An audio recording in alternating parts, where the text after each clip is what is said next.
Warning: contains spoilers for Night Always Comes. Night Always Comes is a nerve-wracking crime/thriller movie that is full of characters making bad decisions. The film, which debuted on Netflix on August 15th, 2025, follows Lynette, a woman who is forced to obtain $25,000 in one night so that she and her family can remain in their home. Lynette's desperate attempts to get the money are stressful to watch from the beginning to the end of Night Always Comes. If you're craving a high-stakes thriller movie, then Night Always Comes is worth a watch. While you may be on the edge of your seat, the characters in the film make some baffling choices throughout. The cast of Night Always Comes, led by Vanessa Kirby, can help keep you invested as more bad choices are made, but they really add up by the finale. Among all the head-scratching moves made, here are the 6 worst decisions that characters in Night Always Comes make. Night Always Comes quickly establishes that Lynette, her mother Doreen, and her brother Kenny, who has Down syndrome, have been struggling to provide for themselves amid the rising costs of living. However, at the beginning of the film, Lynette has a plan in place to put a down payment on their home. This will not only provide them with some security, but will also ensure that Kenny doesn't get taken away. Night Always Comes is based on the novel The Night Always Comes, which was written by Willie Vlautin and published in 2021. Lynette and Kenny plan to meet their mother at their landlord's office so that they can officially purchase their home. However, Doreen never arrives. Not long after they arrive back home, Lynette's mother pulls up to the house in a brand new Mazda. Turns out, she used the check that was meant for the down payment to purchase the car instead. At the end of Night Always Comes, Lynette realizes that her mom never wanted to buy the house because she didn't want to live with her anymore. However, when she first sees the car, she is understandably furious. Her mother's seemingly reckless purchase means that they can no longer buy the house and Kenny may get taken away. Given the stakes, Doreen buying a Mazda instead of a house is a real surprise. She may have her reasons for it, but in the mind of Lynette, and many viewers, this is a decision that doesn't make any sense.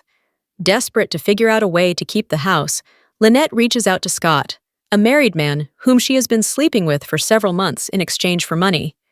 Scott isn't interested in investing in the property and scoffs at her misfortune, but Lynette still makes $1,000 for sleeping with him. After they hook up, Lynette is so furious that she steals his high-end Mercedes and takes it on a joyride through the city.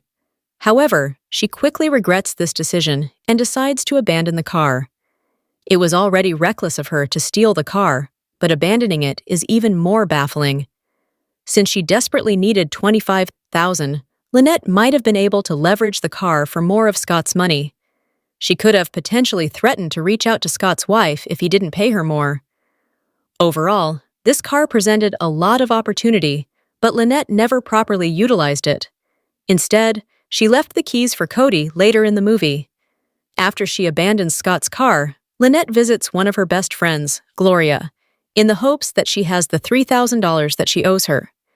Unfortunately, Gloria only has $500 to give her, but Lynette watches her unlock her politician boyfriend's safe.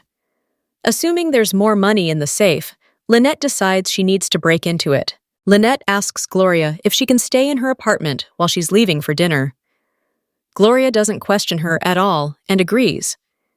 Even though Gloria is a minor character in Night Always Comes, this decision likely had a major impact on her life going forward. Most likely, her boyfriend would have blamed her for the safe being stolen. There's a chance that Gloria's life will fall apart because of Lynette's actions. Overall, it was very unwise to let Lynette stay in the apartment, especially since she was clearly desperate for money. Unable to break into the safe herself, Lynette reaches out to Cody. He helps her sneak it out of the apartment and bring it to one of his friends' homes. From the moment Lynette walks into the house, it's clear that she's uncomfortable. However, she still chooses to trust Cody's connection, who breaks the safe open with a sledgehammer. Inside the safe, they find about $19,000 in cash, a Rolex, and a few bags of cocaine. Lynette assumes that she's going to take everything from the safe and leave, but clearly, Cody's 2 friends are going to cause problems.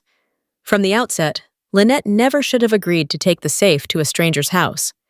She should have assumed that they would ask too many questions and potentially want what was inside for themselves. Predictably, a fight breaks out at the house. Lynette and Cody manage to get away with everything that was in the safe.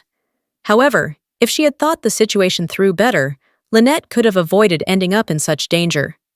When Lynette needs help getting into the safe, she immediately thinks to ask Cody since she knows he served time in prison.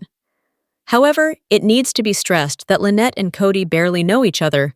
Therefore, it makes no sense for her to be so trusting of him throughout the movie. About halfway through the movie, Cody offers Lynette $4,000 for Scott's stolen Mercedes. She agrees since that's exactly what she needs to reach her $25,000 goal, but this quickly backfires on her. While Cody shows her a bill before they drive to the Mercedes, she doesn't check further to confirm he has all the money. When they make it to Scott's car, Cody decides that he wants to take all of her money.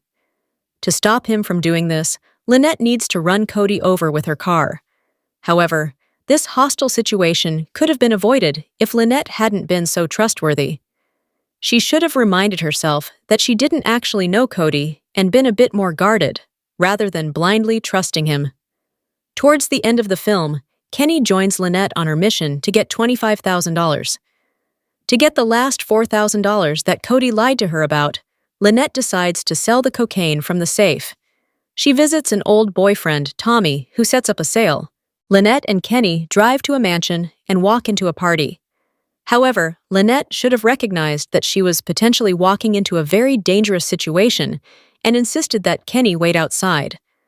While Lynette tries to orchestrate the sale, Kenny wanders off. Therefore, when things take a turn for the worse, she is forced to charge through the house to look for her brother.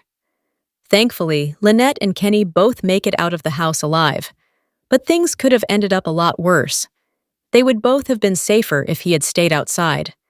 Kenny wanting to be there for his younger sister is a sweet sentiment, but Lynette should have known better here and throughout Night Always Comes.